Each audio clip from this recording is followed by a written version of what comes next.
Welcome to Plus One Forward, the podcast powered by the Apocalypse, where we talk about tabletop role-playing games using or inspired by the Apocalypse engine. This episode continues our summer series about belonging outside belonging games. I'm your MC, Rach. And I'm Rich. Tonight, we're joined by our guest, Riley Rethall. Hi. Hey, Riley. Welcome to the show. Thanks. Thanks for having me. Riley, what was your first belonging outside belonging game experience? So it was Dream Askew, which I played probably like a year and a half ago at this point. I'm not sure. It was like before there were a bunch of belonging outside belonging games. Like I'm not sure if like any hacks had been published at that point. Mm-hmm. So it was pretty new, and it was a very cool experience. I think me and my friends played 2 sessions where we did character creation and then just kind of talked, and didn't really actually do a lot of like role playing after that. But it was a lot of fun. Cool. Was this thing local you and your friends played, or do you play online or at a con or what? It was online through Discord. Oh, nice. Nice. I have played a couple BOB games in real life, but that one wasn't. Are most of your games online or face-to-face? Or, well, now, but I mean before. Yeah. I mean, I play a lot of games online with online friends. If not for COVID, I would be a camp counselor this summer. I would actually be at staff week right now. And I'm the RPG specialist, so I would run games during the day at camp for campers. We didn't do any BOB, but I did have a camper that was, I brought my Dream Apart, Dream Askew book last summer, and I had one camper who just became absolutely obsessed with it, which was very fun. He just like come up to me randomly, like during the day, and like quote lines from it. Wow. That's pretty obsessive. That's awesome. Well, cool. Let's jump on over here and spend a token. Spend a token. So Spend a Token is our segment where the guests discuss some aspect of belonging outside belonging games that they want to spotlight. Riley, what specific part of belonging outside belonging did you want to talk about today? I want to talk about idle dreaming and how it works. For our listeners who might be jumping into the summer series with this episode, what does idle dreaming mean?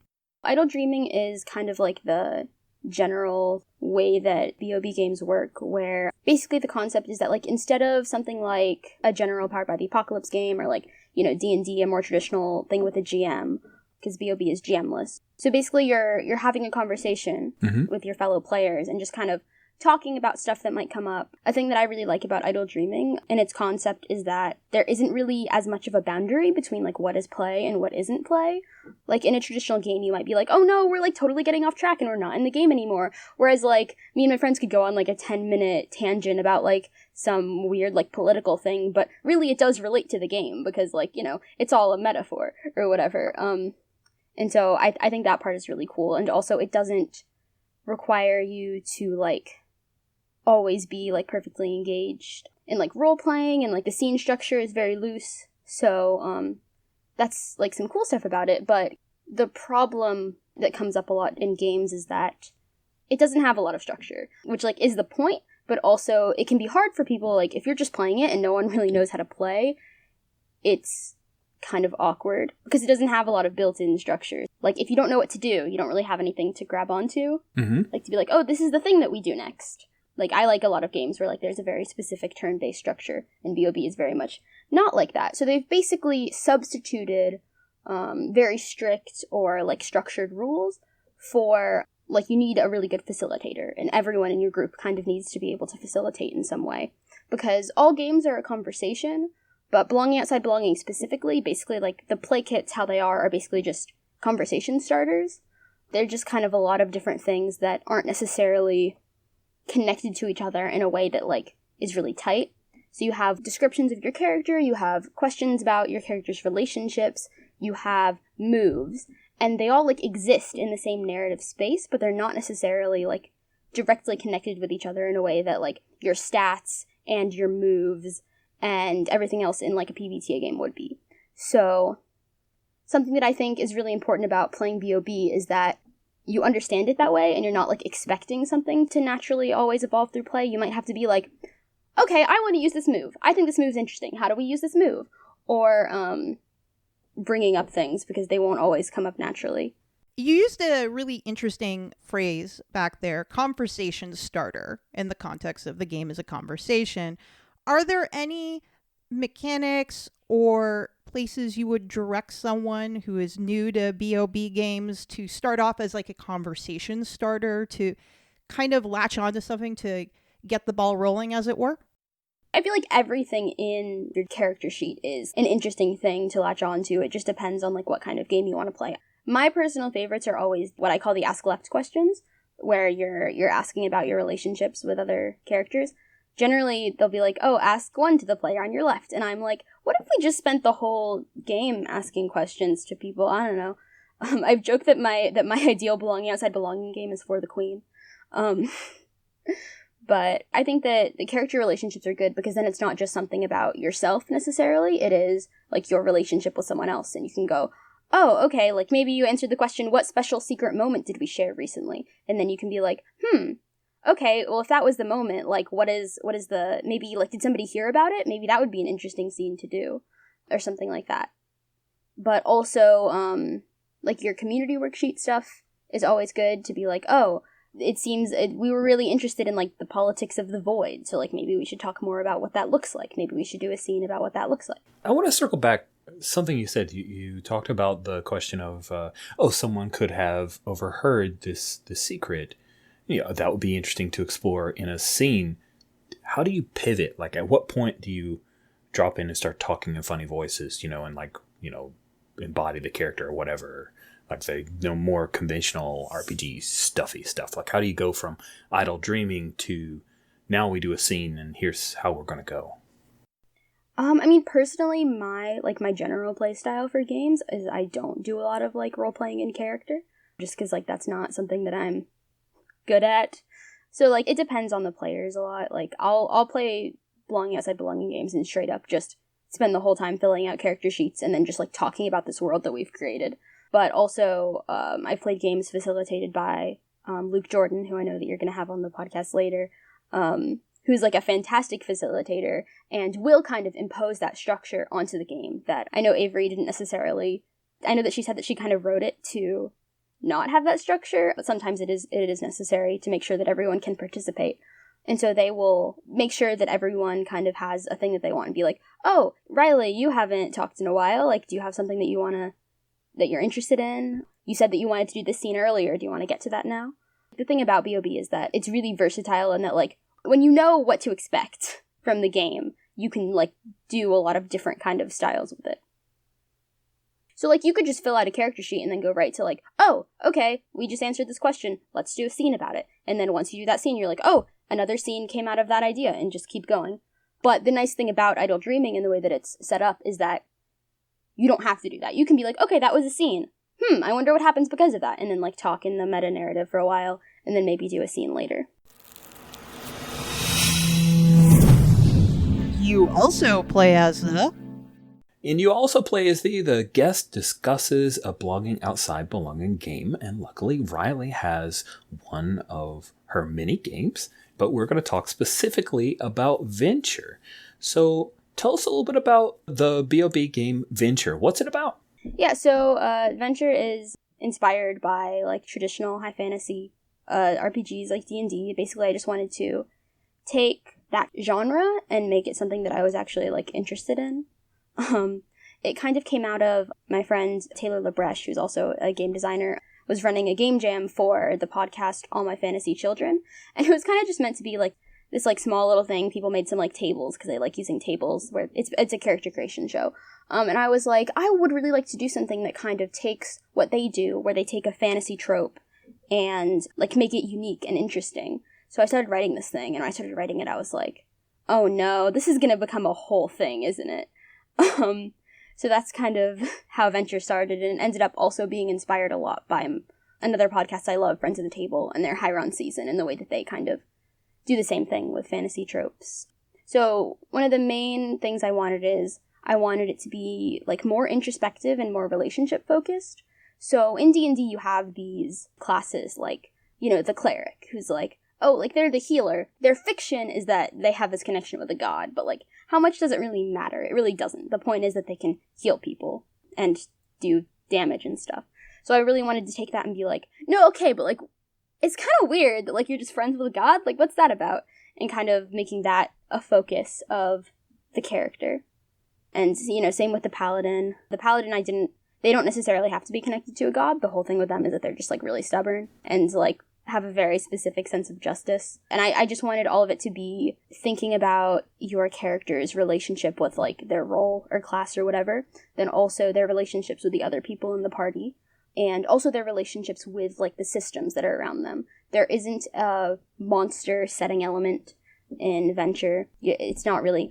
Like, you could fight a monster, but you'd have to kind of do that yourself. Like, the game doesn't really prompt you to do that there. But there is, like, a criminal underbelly, you know, for the rogue. You can interact with that. You can interact with, like, the city guards. And, like, not just as, like, oh, we have to get past these city guards, but, like, this is some kind of authority that you have to, like, deal with the fact that that exists in the world. And you can play with that in interesting ways. And also, like, the magic that is in the world is a setting element. And, like, there's a lot of different ways you can interact with it. You mentioned that part of Venture was considering high fantasy and the, for lack of any better word, the tropes we associate it, and making space for more of the tropes that you preferred. Is there one specific part of high fantasy you spotlight in one of the playbooks that you're especially proud of? What I really like about the Bard is that their whole thing is obviously about, like, doing art and stuff. But what I really like about what I did with that is that, like, it's not like, there's a question that is choose two arts you practice.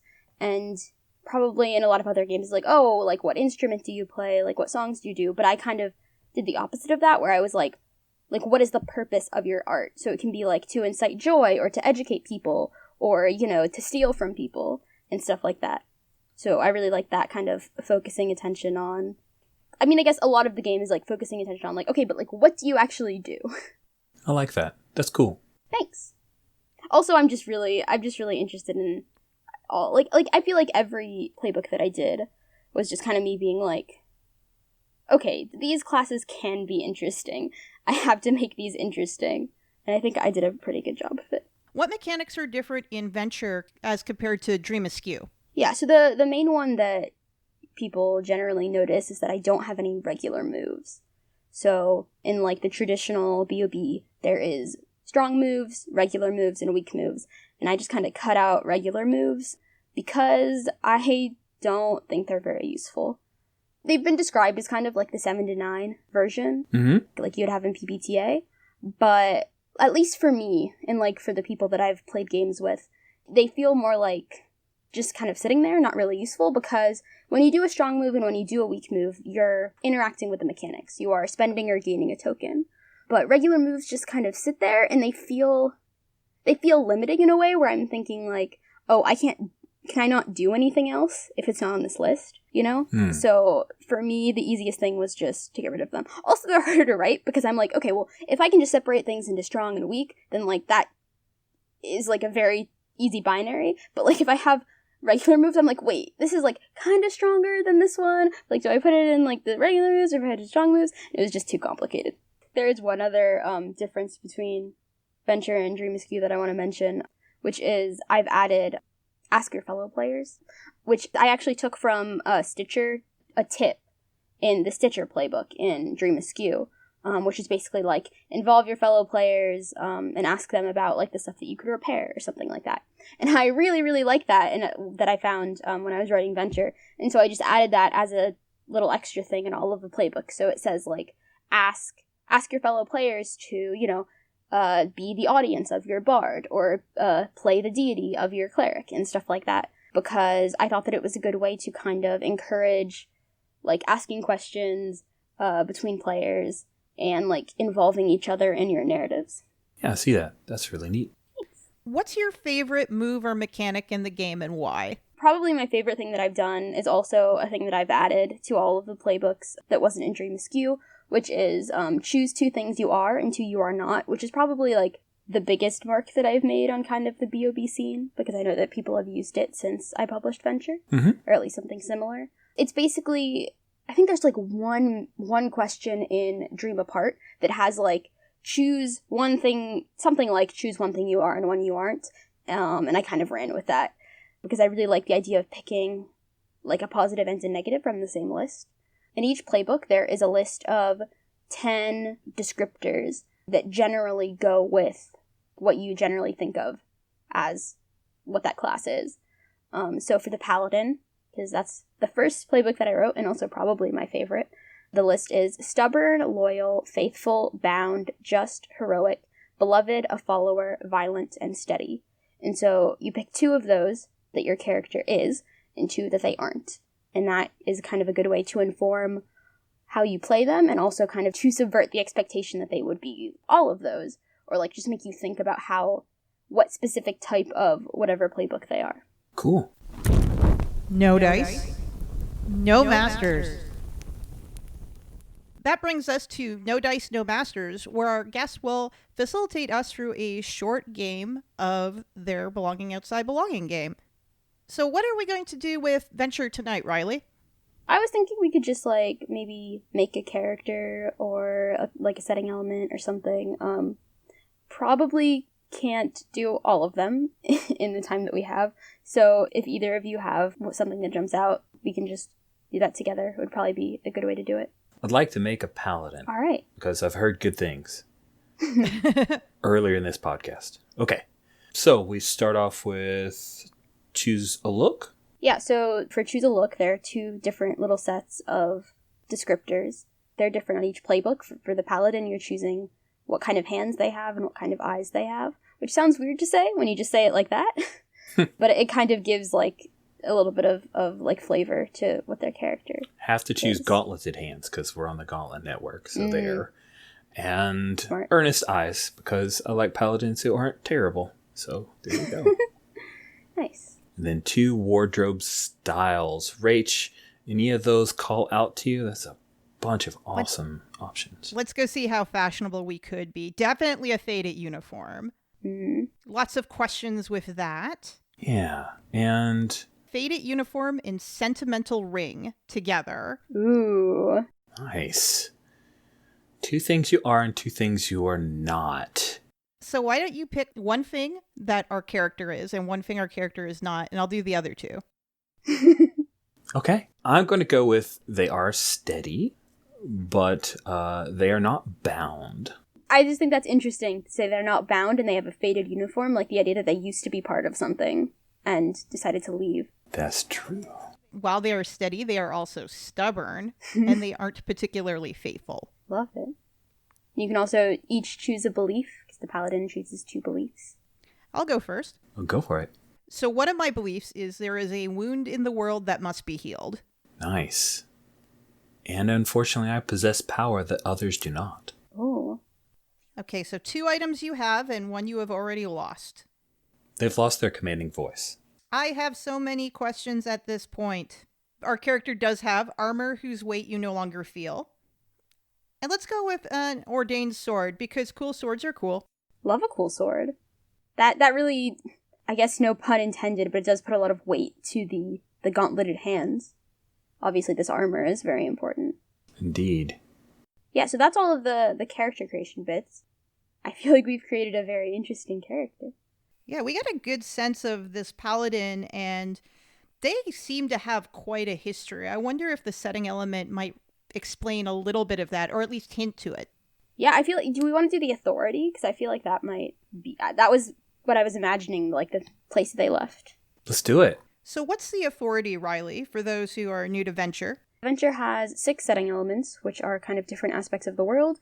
There is the darkness and the celestial, which are kind of like the quote-unquote bad magic, and then the like divine magic. A big thing that I wanted to do with the setting elements is make sure that none of them, like pretty much all of them, except for the authority actually, you could kind of make like on a spectrum of good or bad. That was kind of important to me, that like the darkness could be like, you know, misunderstood or something. And then there is the arcane, which is like magic. There's the mundane, which is like normal people going about their lives. And then there is the authority, which is what we're about to do, and the underbelly, which is like, you know, the criminal kind of underworld. So the authority is mostly based on Ordena from Friends at the Table's Higher on Seasons, which is kind of like a steampunk-ish, like authoritarian army that it kind of comes into conflict with the main characters at different points. That they're kind of the one where I was like, no, these guys are bad. These guys are imperialism, and that's bad. Another difference from Dream Askew is that in the setting elements, there's also choose 2 ways that they manifest. So that's the first thing we're going to do, is choose 2 ways that the authority manifests. Definitely, I think authority manifests as celebrated heroes. They're like the celebrities of this world. So do we think that our Paladin was like one of them who like abandoned? Yeah, I think so. Definitely got too deep. I feel like we have to do intimidating uniforms. Yeah, you beat me to that. I was headed there too with a faded uniform. Intimidating uniforms for the authority is a perfect match, like hand and gauntlet, one might say. I'm imagining like the Paladin walking through the world and somebody being like, "Oh my God, that used to be a patch. You know, there's like a faded spot, and it used to be a patch of the authority. You were him." He's like, "I haven't heard that name in 40 years." So we have a couple of desires that we should choose, right? Yeah. Yeah, unquestioned supremacy kind of leads to the possibility of why the Paladin left. Yeah. And definitely military expansion. Yeah. You know, an authority that is expansive, aggressively pushing outward, and not entertaining any questions as to why that's happening.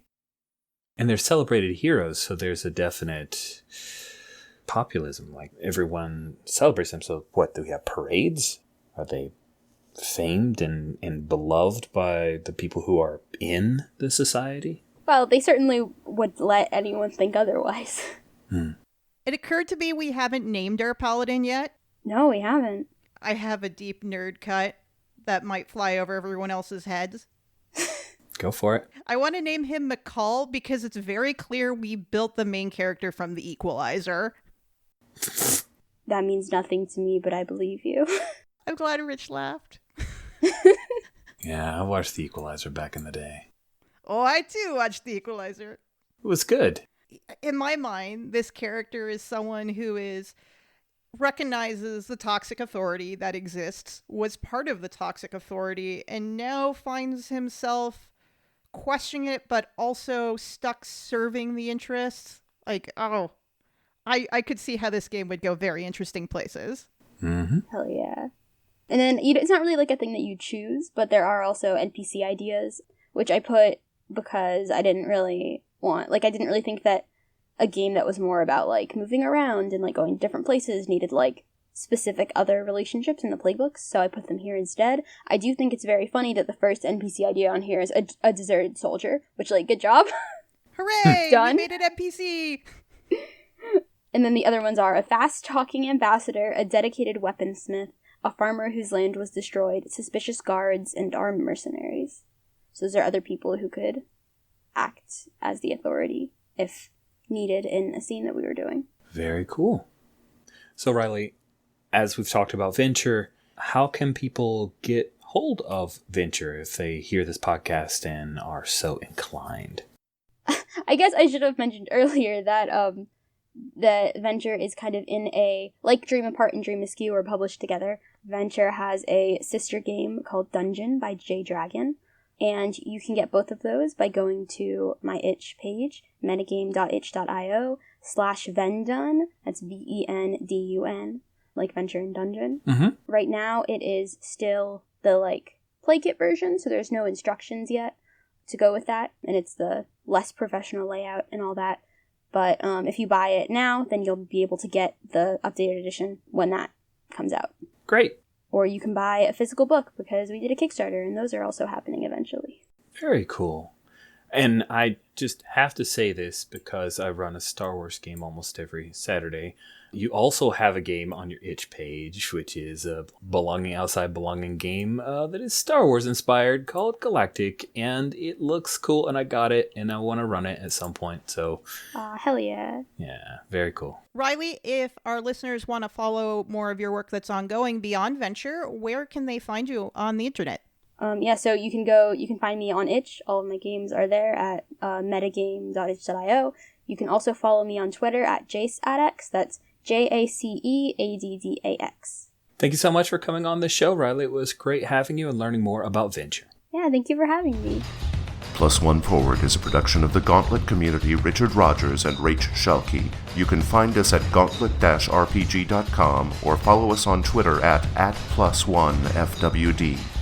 If you would like to support our show, visit our Patreon site at patreon.com/gauntlet. The games mentioned on this show use the Apocalypse engine, which is a creation of Vincent and Magay Baker. The music for Plus One Forward is from the Savage Aural Hotbed CD Gomi Daiko. The songs used are Gomi Daiko, Metal Version, and Drowning Attitude. You can find more amazing tunes by Savage Aural Hotbed on their website, www.savageauralhotbed.com.